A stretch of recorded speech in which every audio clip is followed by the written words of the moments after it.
आणि देव देतो दोन. अशी अवस्था आजच्या या युवकांची झाली.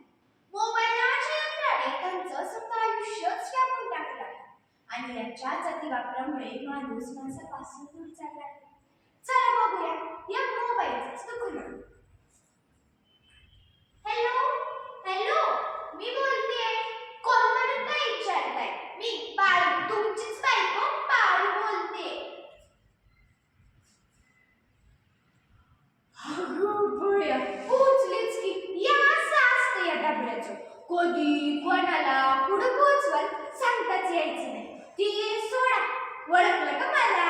म्या पारू, ओळखलं ना? हा, फेडरेशन अध्यक्षा. अगं बाया, वाजलं परत. हे डबडं काही सुखाने जगूच द्यायचं नाही, बंदच करून ठेवते. तुम्हाला सांगते, या डबड्यानं चांगल्या चांगल्या लोकांना येण्यापरी सील करून ठेवली. अहो, काल बस स्टँड गेली होती, एक देखणी पोरगी. हातात ते डबडं, कानात वायरीच होता. नजर कशी तिची अशी गणना गणना गणना फिरत होती. अहो, मारुतीच्या मंदिराला एक प्रदक्षिणा घालायला वेळ लागत, पण या डबड्याच्या नादात समजा जगच फिरून आली किती.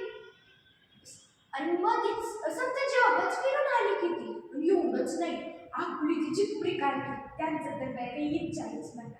आमचं 1 वर्षाचं कार्यक्रम चिखली चमेलीवर नाचतंय. शाळेत गाव तर म्हणे या मोबाईलवरच गणित सोडवताय, डोक्यातला मेंदूला हाडबळ बनवून ठेवताय, सकाळपासून रात पोहतो आणि डबडच पाहताय. आणि घरची नाही का घरची, त्यांना तर म्हणे या मोबाईलवरच पोराचा आधार कार्ड, बापाचा आधार कार्ड, पोरानं काय खाल्लं, किती खाल्लं, किती वाढलं.